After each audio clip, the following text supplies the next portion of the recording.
राष्ट्र का यह हुआ था सबसे ज्यादा मैसेज यही दिया हुआ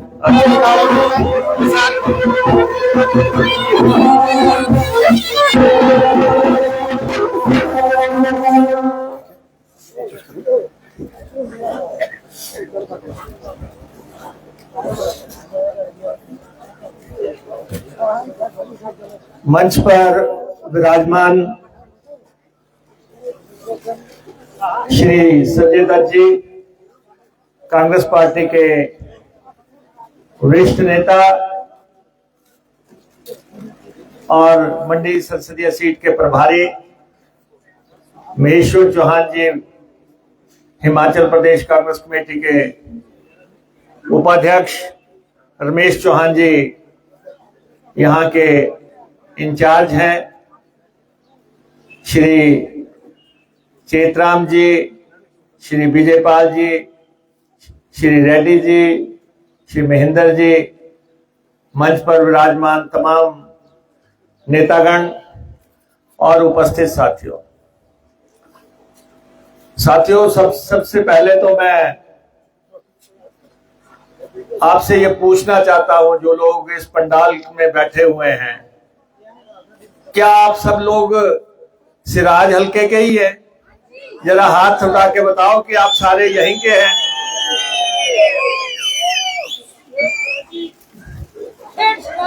ठेठ सराजे, क्या बात है।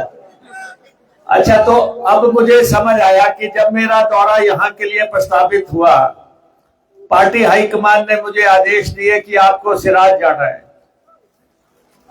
जैसे ही ये पता लगा श्री जयराम ठाकुर जी को, वो रात के अंधेरे में ही मुझे गालियां देने लग पड़े। अब मुझे समझ आए कि गालियां मुझे क्यों पड़ रही है, तो आपकी वजह से पड़ रही है मुझे। जितनी संख्या में आप यहाँ आ गए, जितनी संख्या में आप सिराज के लोग यहाँ पे आ गए, जयराम जी मामला गड़बड़ है। एक कुछ जो है गड़बड़ हो रहा है। लेकिन आपको मालूम है लोकसभा का चुनाव चल रहा है और कांग्रेस पार्टी ने श्री विक्रमादित्य सिंह को पार्टी की तरफ से उम्मीदवार बनाया है और मैं दौरा करके आ रहा हूं। इस पार्लियामेंट्री क्षेत्र का मैं दौरे पे, और जब भी छेड़छाड़ की जाती है तो गड़बड़ हो जाता है। दौरा करके मैं आ रहा हूं। दोस्तों, विक्रमादित्य सिंह की लहर चल रही है, लहर है ये, और लहर का भी कहर है। जिस ढंग से और सिराज बता रहा है कि होने क्या जा रहा है, आप लोग बता रहे हैं कि होने क्या जा रहा है। कंगना रनौत जी यहां से बीजेपी की उम्मीदवार है। जिस दिन उन्होंने देवभूमि पे पांव रखा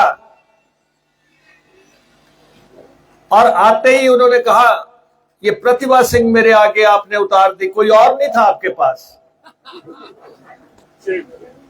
हमने कहा आपकी मांग को माना जाएगा, जो आप चाहती हैं वैसा ही किया जाएगा। कांग्रेस पार्टी वही करेगी जो आप कहेंगे।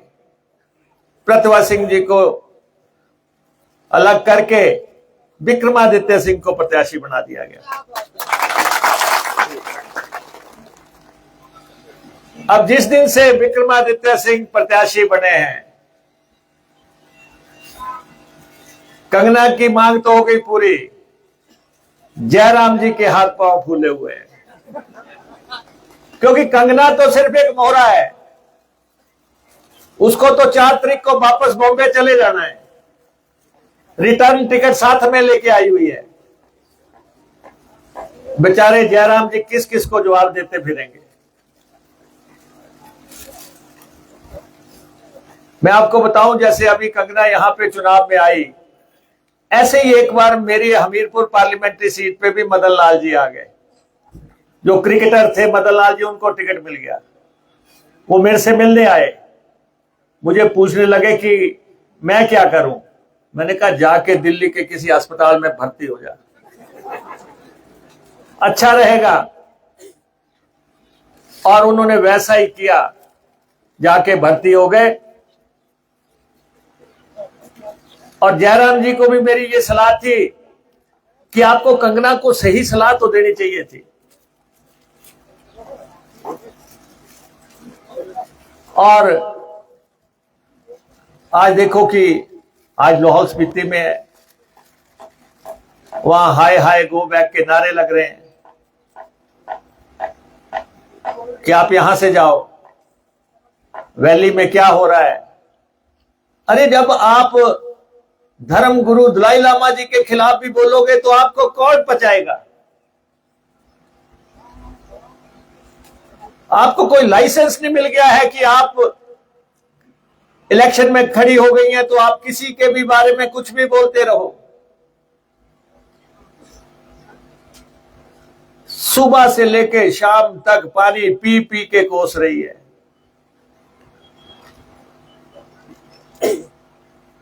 कोई ज्ञान नहीं है, हिंदुस्तान के इतिहास का कोई ज्ञान नहीं है। हिमाचल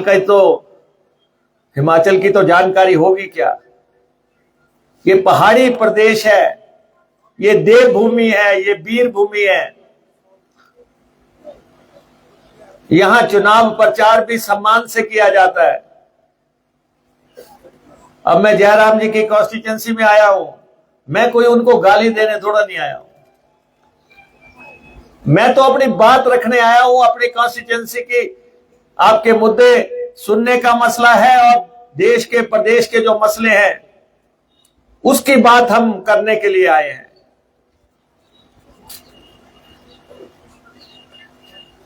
जयराम जी खुद तो बच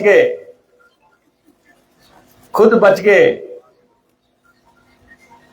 लेकिन अभिनेत्री बेचारी फंसा दी। आपने देखना चुनाव के बाद क्या होता है। नतीजा तो आज ही आप सुन लो, जीतेगा तो विक्रमादित्य सिंह।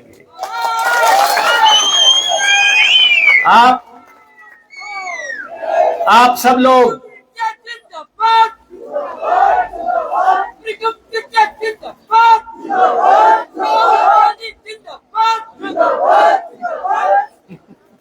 मेरे साथ आप सब लोग बोलेंगे, जीतेगा तो अंतिम व्यक्ति तक बोलेगा विक्रम, जीतेगा तो।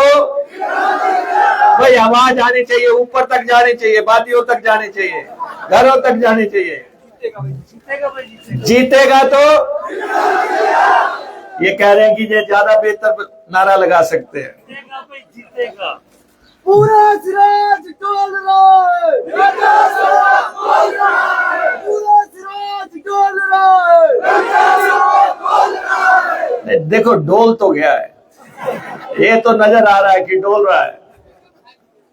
डोल इसलिए भी रहा है कि जब मंच में बैठे हुए सारे इकट्ठे हो गए, जब ये सारे इकट्ठे हैं और हमारे साथी सीपीआई के साथी, सीपीएम के साथी, आम आदमी पार्टी के, पूरे इंडिया गठबंधन के साथी, जब सब मंच से एक ही निशाना लगा रहे हैं, तो इसका मतलब ये जो विक्रमादित्य सिंह है, वैसे आपको पता है मैं ट्रांसपोर्ट मिनिस्टर भी हूं, परमिट देता हूं गाड़ियों के, और मैंने कंगना का परमिट लाइसेंस रद्द कर दिया दिल्ली जाने का। मैंने रद्द कर दिया। विक्रमादित्य को मैं नॉन स्टॉप परमिट दे रहा हूं फ्रॉम मंडी टू दिल्ली, मंडी से दिल्ली, यहां से वो गाड़ी चलनी है। मंडी से नॉन स्टॉप गाड़ी चलेगी और उस गाड़ी में आप सब सवार हो जाओ। मैं आपको ये कहना चाहता हूं, बहुत अच्छा मौका है। सीट मिलती सीट पे बैठ जाओ, डंडा मिलता डंडा पकड़ लो, छत मिलती छत पे चढ़ जाओ, नहीं तो पीछे ही लटक जाओ, लेकिन लटक जाओ। ये नॉन स्टॉप दिल्ली है, नॉन स्टॉप दिल्ली जा रही है। विकास आप आगे बढ़ो, हम तुम्हारे साथ हैं। विकास आप आगे बढ़ो, हम तुम्हारे साथ हैं। और आपने देखा कि वीरभद्र सिंह जी के बेटे, जिसे कि क्या बोलती है कंगना, शहजादा कि शहनशाह क्या बोलती है, शहजादा बोलती है।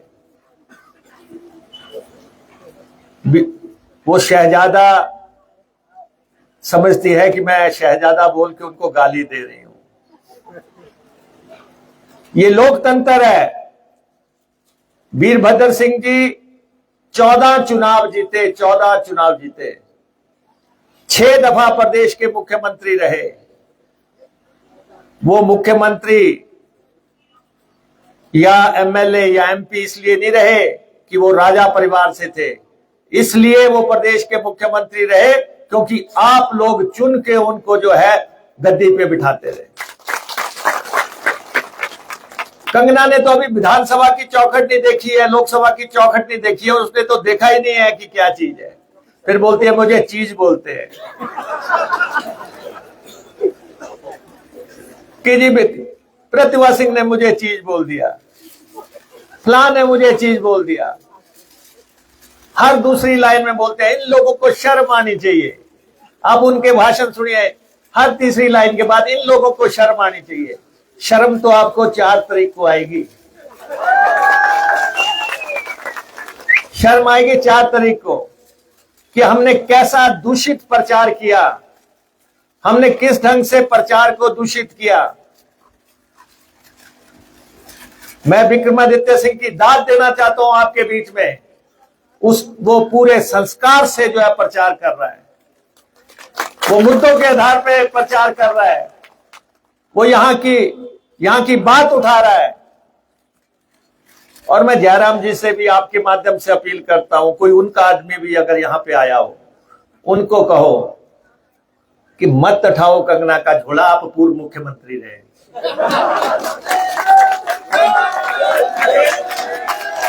आप कहां उसका थैला उठाए फिर रहे हो, आपको शोभा दे रहा है ये बात? आप मुख्यमंत्री रहे हैं प्रदेश के, 5 साल पूरे मुख्यमंत्री रहे, आप जमीन पे नीचे गिर गए, उसको शर्म नहीं आई, आपके ऊपर से चली गई।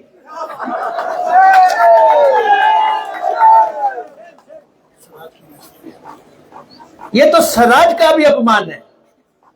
आपके वो चुने हुए विधायक हैं, ये हो क्या रहा है? कैसे कैसे लोग आ जाते हैं चुनाव लड़ने के लिए। फैसला तो जनता ने करना है। लेकिन जयराम जी, आपसे भी मैं कुछ सवाल पूछना चाहता हूं, क्योंकि मैं आपकी धरती पे आ रहा था, आपने उससे पहले ही जो है चैप्टर खोल दिया। मैं तो इस मंशा से आया नहीं यहां पे। आप तो जब मैं लीडर ऑफ ऑपोजिशन था, आप हर रोज बोलते थे। आप कल जो है लीडर ऑफ ऑपोजिशन नहीं रहेंगे, लेकिन देखो मैं तो कह रहा हूं आप लीडर ऑफ ऑपोजिशन रहेंगे। आप लीडर ऑफ ऑपोजिशन रहेंगे। और ये मुझे भी नहीं पता कि चुनाव के बाद कोई हटा दे, पार्टी में भी बड़ा भारी खलबली मची हुई है, ये मुझे नहीं मालूम। क्योंकि आपने बीजेपी के 25 के 25 एमएलए को कहा इस्तीफा दो, सारे मुकर गए, हमने नहीं देना इस्तीफा। आपने कहा बिंदल जी को प्रधान नहीं बनाना, पार्टी ने प्रधान बना दिया, जिसको आपने मंत्रिमंडल से बाहर किया था। आपके भी कोई बहुत अच्छा नहीं चल रहा है। आप हमें तो कह रहे हैं, लेकिन जयराम जी को ये तो मैं पूछना चाहता हूं आपके माध्यम से, आपने एक चुनी हुई सरकार गिराने की साजिश क्यों की? जिस सरकार को 15 महीने पहले हिमाचल प्रदेश की जनता ने बनाया, आपने उस सरकार को गिराने की आपराधिक साजिश क्यों की? आपने ऑपरेशन लोटस किया। आप जो है शॉर्टकट से मुख्यमंत्री बनने का रास्ता ढूंढ रहे थे। शायद आपके दिमाग में होगा कि जब टर्म पूरी हो जाएगी मुझे कोई नहीं बनाएगा। आपको लगा कि मुझे कोई नहीं बनाएगा, इसलिए आपने शॉर्टकट से जो है विधायकों की मंडी सजा दी। आपने ये मंडी सजाई और फिर आप जो है उसको मंडी के साथ जोड़ने की कोशिश करते रहे और लगातार हम मंडी का सम्मान करते हैं। मेरे तो ससुराल यहां पे, मेरी पत्नी यहां से थी, आपको मालूम है। और मंडी के लोग बेहतरीन लोग हैं। आप लोग पहाड़ के लोग जो है बेहतरीन लोग हैं और बड़ी ईमानदारी से आप जो है साथ देते हैं। लेकिन आपने जो है 9 एमएलए, ये जयराम जी की वजह से 9 एमएलए आज जो है दर बदर हो गए। इन्होंने राज्यसभा की 1 सीट हासिल की, लेकिन 9 एमएलए जो है सड़क पे आ गए।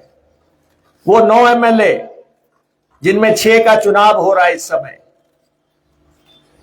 6 का चुनाव हो रहा है। जिस दिन उन्होंने राज्यसभा में वोट डाली थी, जिस दिन राज्यसभा में वोट डाली, उस दिन उन्होंने सोचा था जो जयराम जी ने वायदा किया था कि कल मेरी सरकार बन रही है, उसमें आप सब मंत्री होंगे। ये नहीं उनको पता था कि मंत्री नहीं होंगे, आप जो है पूर्व हो जाएंगे। अब चुनाव हो रहा है, पूर्व नहीं अपूर्व हो जाएंगे। ये एमएलए बनना कोई आसान काम नहीं है। एमएलए जनता के आशीर्वाद से आदमी बनता है, लेकिन जिन्होंने एमएलए शिप की कदर नहीं की, उनको इस चुनाव में पता लग रहा है। 6 एमएलए, स्पीकर ने फैसला दिया कि आप अंदर नहीं आ सकते विधानसभा के। उन्होंने कहा कि हम स्पीकर के फैसले के खिलाफ सर्वोच्च न्यायालय में जाएंगे। सर्वोच्च न्यायालय ने कहा कि आप तो विधानसभा में बैठने के काबिल ही नहीं है। आपको जिस पार्टी से आप चुन के गए थे, आप जिस पार्टी से चुन के गए थे, आपने उससे धोखा किया। उसके बाद जनता की अदालत में चले गए। अब जिस भी दरवाजे पे जा रहे हैं, लोग दरवाजा बंद कर रहे हैं। कोई वोट डालने को तैयार नहीं है। और दोस्तों, 6 की 6 विधानसभा की सीटें हम जीत रहे हैं। 6 की 6 सीटें। इन्होंने हमें 34 किया, 40 से 34, हम 34 से फिर 40, और साथ में ये मंडी की सीट भी साथ में लेके जाएंगे। आपके आशीर्वाद से, आपके सहयोग से। तो जयराम जी को इस सवाल का जवाब तो देना पड़ेगा कि आपने सरकार गिराने की साजिश क्यों रची। मुझे तो बताया गया, सराज के लोग बता रहे थे, कहते उन्होंने तो नए कोर्ट भी 3-4 सुला लिए थे कि कल से सरकार में बैठना है। गवर्नर साहब के पास भी चले गए थे, कुछ लोगों को साथ ले गए थे कि कल से आप मंत्री होंगे। लेकिन और ऑपरेशन लोटस जो है जमीन पे गिरा जाके। मैं जयराम जी से आपके माध्यम से यह भी पूछना चाहता हूं कि हमने हिमाचल प्रदेश के कर्मचारियों को ओल्ड पेंशन स्कीम लागू की, ओपीएस हमने लागू की। आप मुख्यमंत्री थे और आपने विधानसभा में कहा कि ओल्ड पेंशन स्कीम नहीं दी जा सकती। हमने दी पेंशन। आंगनवाड़ी सुपरवाइजर को एक को अभी रिटायर हुई 6,000 मिलते थे, अब 50,000 रुपए मिल रहे हैं। एक व्यक्ति जो अनाथ आश्रम में रह रहा था रिटायर होके, उसके बच्चे उसको लेने आ गए कि बाबा जी आप तो बड़े काम की चीज है, आप तो घर चलो। वो ओल्ड पेंशन स्कीम हमने हिमाचल प्रदेश के कर्मचारियों को दी। जयराम बताएं, आप ओल्ड पेंशन स्कीम के विरोधी क्यों हैं? आप क्यों विरोधी हैं? और प्रदेश के कर्मचारियों से ये मैं कहना चाहता हूं, कांग्रेस ने आपको ओपीएस दी है, आप हमारे साथ खड़े रहे, आपके सब हितों का हम ख्याल करेंगे। ये भी मैं जयराम जी से पूछना चाहता हूं, उन्हीं की धरती पे वो बताएं कि महिलाओं को 1500 रुपए देने के वो विरोधी क्यों है? जब हमने ये महिलाओं को 1500 रुपए देने की अधिसूचना जारी की, जब हमने अधिसूचना ये जारी की, जयराम जी की सारी पार्टी इलेक्शन कमीशन के पास चली गई कि महिलाओं को 1500 रुपए देने से रोका जाए। आप क्यों विरोधी हैं कर्मचारियों को पेंशन देने के? आप क्यों विरोधी हैं महिलाओं को 1500 रुपए देने के? और महिलाओं को मैं विश्वास दिलाना चाहता हूं, इन्होंने हमें पैसे आपके खाते में डालने से रोका, लेकिन अप्रैल और मई के जो 3000 रुपए हैं, ये हम जून की 4 तारीख के बाद आपके खातों में डाल देंगे। ये पैसा हम आपके खातों में डाल देंगे। और जयराम जी से हम ये भी पूछना चाहते हैं, जब हिमाचल प्रदेश विधानसभा में ये प्रस्ताव पास हो रहा था, पास हुआ कि हिमाचल प्रदेश में नुकसान हुआ, उस नुकसान की भरपाई के लिए केंद्र हमें पैसा दे, जयराम जी और उनके विधायकों ने जो है उस प्रस्ताव का विरोध क्यों किया? वो पैसा तो आपके लगना था, आपके यहां पे नाला आ गया, जयराम जी के समय में भी आया था, लेकिन लोगों को पैसे नहीं दिए गए। हमारे समय में आया, हमने लोगों की मदद की, 10 करोड़ रुपया यहां इस कॉन्स्टिट्यूएंसी में दिया गया, और जिनके घर टूट गए उनको हमने 7-7 लाख रुपया दिया। और भी पैसा देने की हम मंशा रखते हैं। ओल्ड पेंशन स्कीम का 9000 करोड़ रुपया हमारा दिल्ली के पास पड़ा हुआ है, वो पैसा हमें वापस नहीं किया जा रहा। 11000 करोड़ रुपया त्रासदी में चले गए, वो पैसा जो है उसकी भरपाई केंद्र ने हमें नहीं की है। और त्रासदी के बाद जो पैसा मिलता है असेसमेंट का 9000 करोड़ रुपया, वो पैसा भी हमें नहीं दिया जा रहा है। लेकिन जयराम जी को बताना पड़ेगा, वो हिमाचल को केंद्र से मिलने वाली राशि, आर्थिक मदद को रोकने बार बार दिल्ली क्यों जा रहे हैं? क्या उनके दिल में हिमाचल नहीं बस रहा है? क्या परेशानी है उनको कि वो हिमाचल का पैसा रोकने के लिए काम कर रहे हैं? जयराम जी को ये बताना चाहिए। जो यहां पे आपके नेता चेतराम जी बोल रहे थे, हमने अभी दूध का जो है समर्थन मूल्य 45 और 55 रुपए किया। जयराम जी दूध की इस राशि के खिलाफ क्यों है? क्यों वो विरोध कर रहे हैं? विपक्ष का मतलब ये नहीं है कि आप हर मुद्दे का विरोध करो, हिमाचल का विरोध करो, हिमाचलियत का विरोध करो, हिमाचल के। और हम आपको ये विश्वास दिलाना चाहते हैं, इनके समय में तो भर्ती हुई, और भर्ती का आपको पता लग गया कि किस ढंग से काम होता था वहां पे हमीरपुर के कमीशन में, जिसको हमें भंग करना पड़ा। हमने कोशिश की है कि लोगों को न्याय दिलाया जाए। इस चुनाव के ठीक बाद लगभग 25,000 लोगों की भर्ती हो रही है। 25,000 लोगों की हम भर्ती करने जा रहे हैं। जल शक्ति डिपार्टमेंट में भर्ती हो रही है, पीडब्ल्यूडी में भर्ती हो रही है, फॉरेस्ट में भर्ती हो रही है, आंगनवाड़ी की भर्ती हो रही है, टीचर्स की भर्ती हो रही है, हर जगह जो है माइनिंग में गार्ड्स की भर्ती हो रही है।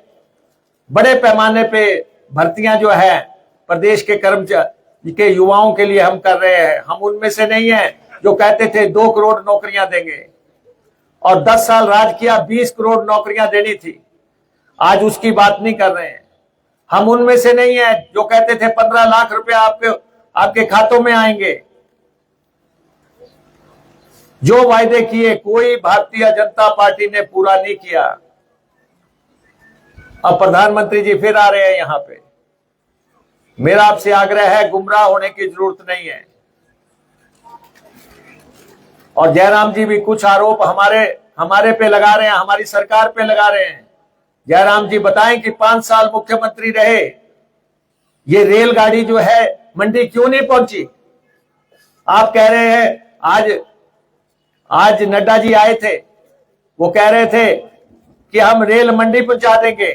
कंगना कहती नहीं, अगले महीने पहुंचा देंगे, अगले साल पहुंचा देंगे।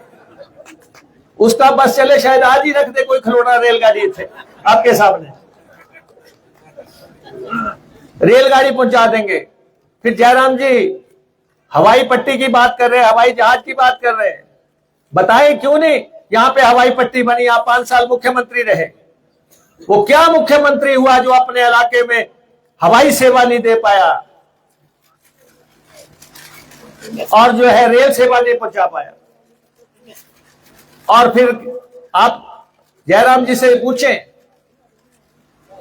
कि शिमला जो है स्मार्ट सिटी हो गई, कांगड़ा स्मार्ट सिटी हो गई। आप 5 साल मुख्यमंत्री रहे, आपके दल की सरकार डबल इंजन, आप मंडी को जो है स्मार्ट सिटी क्यों नहीं मिली? क्यों स्मार्ट सिटी मंडी को नहीं मिली? शिवधाम की बात कर रहे हैं, आपने शिवधाम बना के तैयार क्यों नहीं किया अपने समय में? एक व्यक्ति को 5 साल का समय मिलता है, कोई काम नहीं किया। अब मैं कहना नहीं चाहता, यहां 15 एक हेलीपैड बना दिए, हवा में उड़ते रहे। अब वहां पे हेलीपैड पे कोई उतरता है कि नहीं? तो इसलिए जो सवाल प्रदेश में पूछे जा रहे हैं उनका आपको जवाब देना होगा। लेकिन ये आपको मैं स्पष्ट कह देना चाहता हूं, ये चुनाव, आप वीरभद्र सिंह जी को जानते हैं, जो पहाड़ों से प्यार करते थे, जो स्वराज से प्यार करते थे। और वैसे तो बीच बीच में राजा साहब ने जयराम को भी काफी आगे बढ़ाया, प्यार दिया उन्होंने। जयराम जी, उनका बेटा खड़ा हुआ है, ये कंगना का छोड़ के जो दिल्ली जा रहा है उसका सहयोग करो। और वैसे भी ये कंगना आपके लिए भी आफत होगी, ये मैं आपको आज ही बता के जाता हूं, 2-4 साल बाद आपने देख लेना, ये आफत की पुड़िया, इससे बचो। और एक गंभीर व्यक्ति, 5 साल में आपने काम लेने हैं, कोई सड़कों के काम है, कोई पानी के काम है, कोई मुद्दे हैं यहां पे, आपने वो हल करने हैं, ना कि नॉन सीरियस कैंडिडेट जिसको कोई ज्ञान नहीं, एबीसी कुछ नहीं मालूम, राजनीति। कुछ लोग समझते हैं कि जनता को वोट डालना मजबूरी है, आपकी कोई मजबूरी नहीं है। आप विक्रमादित्य सिंह को वोट डालो, डंके की चोट पे डालो, अगले 45 महीने हमारी सरकार है, हम आपकी सेवा करेंगे, हम आपकी सेवा करेंगे। अभी इलेक्शन चल रहा, मुझे कुछ मुद्दे बताए गए और एक ऐसा मुद्दा बताया गया कि जो कहते हैं कि जी अभी रुका पड़ा है, चुनाव के बाद वो तोहफा भी आपको दे दिया जाएगा जो आपके लोगों ने अभी मिलके हमसे बात की है। स्वराज के लोगों की वीरभद्र सिंह जी से नजदीकी, 3 बार वीरभद्र सिंह जी बने, 3 बार प्रतिभा सिंह जी बने, और अब विक्रमादित्य सिंह, और मुझे मालूम है कि इस पंडाल में जितने लोग बैठे हैं, अगर आप अपने पे आ गए तो स्वराज भी आप इस तरह जो है समतल कर देंगे।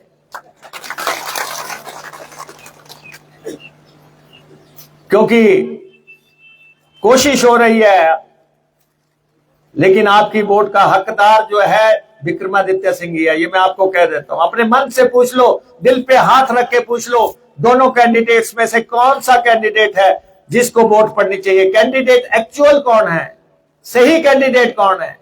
दिल्ली जाना किसको चाहिए? दिल्ली जाना किसको चाहिए? किसको दिल्ली जाना चाहिए? किसको दिल्ली जाना चाहिए? किसको दिल्ली जाना चाहिए? आपका बहुत बहुत धन्यवाद। और अभी बहुत हमारे भी जो है